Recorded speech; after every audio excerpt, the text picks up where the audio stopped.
Hello, and a warm welcome to the parents, guardians and students of our new Year 10. I'm Mr. Yr10 and I'm the new head of Year 10, and I will be the student's head of year right through to the end of Year 11.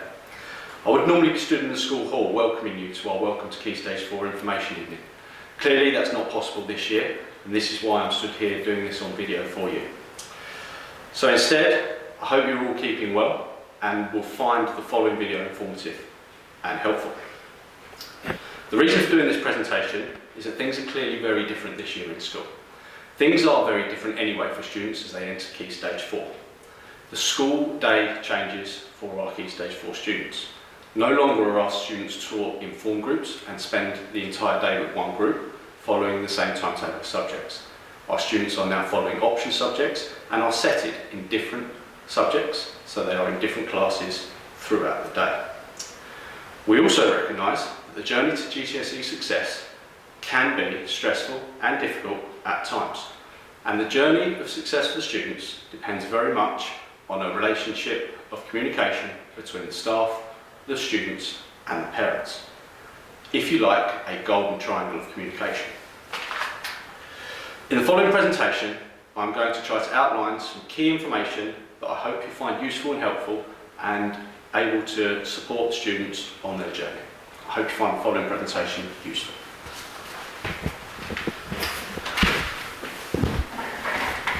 We all want the students to achieve full academic potential, but we realise that teenage life can be stressful. As I say to students on many occasions, welcome to the real world. But we are dealing with maturing young people and not fully developed adults. So as much as possible, we want to aim to alleviate any unnecessary stress and anxiety for the students. I'm going to try and outline what we can do to help them at school and what you can do to help them at home. Because actually, it's not always their fault. But then again, it never is it? You will no doubt hear phrases like, get out of my life and leave me alone, but actually, can you do something for me first? What they really mean by this is thanks for nagging and thanks for being there, but I do really need you and I do really need your support and it is valued. But it isn't them, it's not their fault, it is because of their brains. Research on the teenage brain suggests that the prefrontal cortex, this is the part of the brain which is responsible for executive functioning. It weighs up long-term consequences, it controls impulses and assesses risks. And these are amongst the last parts of the brain to fully mature. These are all things that teenagers struggle with, particularly the long-term consequences. Young people develop at different rates, and some just won't appreciate, for varying degrees of time, the need to get good GCSE results, which can lead to access to further education and increasing their opportunities and life options. Further education will increase their life chances and open doors to universities, employment and careers. This explains why we need to reiterate the following information time and time again to the students, not only at school, but also at home as well. But life can be stressful for teenagers. There can be academic stress, and part of attending a high-performing grammar school can mean that students at the top end and at the bottom end will both experience a degree of academic stress. They might want to be perfect, or they might be stressed out because they're not. They might just get stressed out because they're stressed out and can't be bothered. But this is all very normal. Equally, students can be stressed out with their social lives. Teenagers stress about social pressures, their peer groups, friends issues, hormones, family life, and worst of all, social media. It all creates a stressful environment for young people who are maturing and trying to achieve results at the same time. It is important when trying to deal with this stress, the students stay organised and stay on top of things, have a healthy balance between school and hobbies, and that we all communicate. The students communicate with you, they communicate with us, and we communicate together to form that golden triangle and hopefully guide them to success.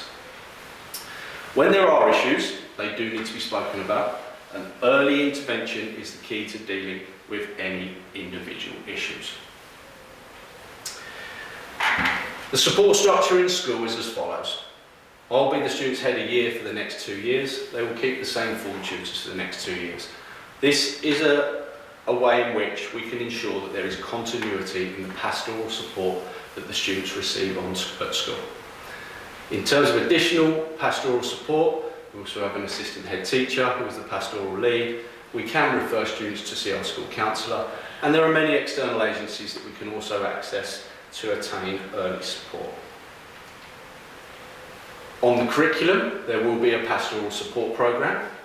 In normal school times, we would have a study skills programme that is introduced to the students during their registration periods and their assemblies, and their tutorial lesson, which is taught once a fortnight. Times being what they are, and with the change to the school days, we are currently unable to run assemblies and registration periods as normal, but there will be some outdoor assemblies as and when time and weather conditions allow to begin to introduce these skills. But certainly, these skills will be introduced during the student's tutorial period once a fortnight. Tutorial periods will cover aspects of PSHE, citizenship, safeguarding, and mental health. Additionally, these periods are really important for post-assessment mentoring and target setting, in which the students will be asked and supported in assessing their own performance each term, post-assessment, and setting targets moving forward. In terms of curriculum support, there are other ways in which we can support our students. It is important that students and parents know how to access the exam board websites and have access to specific information involved on the exam specifications. The exam specifications can prove vital study tools and revision guides and checklists to maintain the road to success at GCSE. The exam specifications are available on the exam board websites, and the exam specifications are what I like to call the course bibles or the cheat guides. All of the information that can be asked in the exam is listed on the exam specifications, in as much as all the topics that need to be learned, covered, taught, to be examined will be listed there. They're easy to find. If we know what exam board we are studying, we can Google the exam board. So OCR, it's usually the top link. At the top of the exam board websites, there's always a drop-down menu where you can find your subject. For my subject, it would be PE. Once we bring up the PE page, we can click on GCSE, the current qualification, and then the exam specification. And that will be the same process for every subject. Within this document, it is possible to find the contents of the course. On the course content is a complete list of all the information that the students need to know and learn throughout the course of the 2-year GCSE. The exam will assess the information contained on this document. So it's an easy way in which we can support the students' learning and ensure that they know what they need to know for their final exam. Additionally, a breakdown and a basic overview of this information can also be found on the school website, contained in the GCSE option booklet that you would have looked at in Year 9 when selecting the subjects. I've included on this presentation a list of the key assessment dates for the next academic year. As you can see, the assessments follow the same pattern as they would have done in the lower school. I've also included our provisional parents' evening and exam week. As previously mentioned, each assessment will be followed by a review and mentoring and target setting, which will be carried out during their form period, once a fortnight after the exam, and monitored by the form tutors and myself. At this point, I felt it would be appropriate to drop in GCSE grading structure. The assessments will now follow the GCSE grading structure, so you will get grades on the assessment which refer to 1 to 9, and then you will have a grade A, B, C, D for the student's effort. So what to do if there are problems? It's so important that in the first instance they ask for help, and the first port of call should be their subject teacher and the specific department where they are having difficulties. There may well be subject-specific help available, whereby interventions can be put into place immediately. Students should also be asking for support from parents and from their form tutors, and if necessary, myself as their head of year, and any other concerns can be passed on to me so that we can look at ways in which to support them.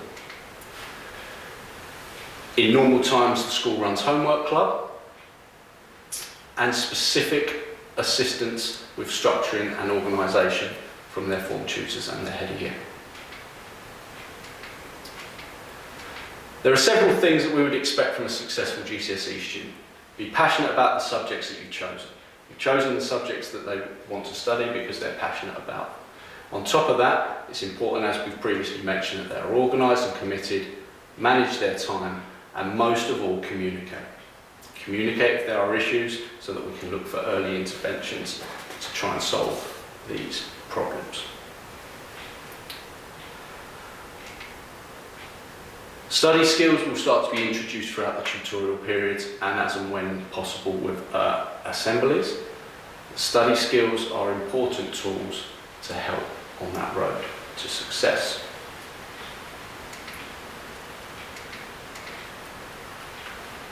Ultimately, on an academic level, we want the students to engage with their studies, explore opportunities to develop, and excel academically. We've also discussed very early on in Year 10 about our year group core values, our non-negotiable core values which will help us and our peers to success at GCSE. These core values will ensure that everybody in the year group is able to engage, explore and excel. And we have agreed as a year group that we are going to be professional in our approach to our schoolwork. This is our full-time job. We're here to do the best we can for ourselves, and we're going to be professional in that fashion. We're going to be mature in our behaviour, and we're going to have respect for each other and our environment. All of this together should help us, hopefully, develop successful GCSE students.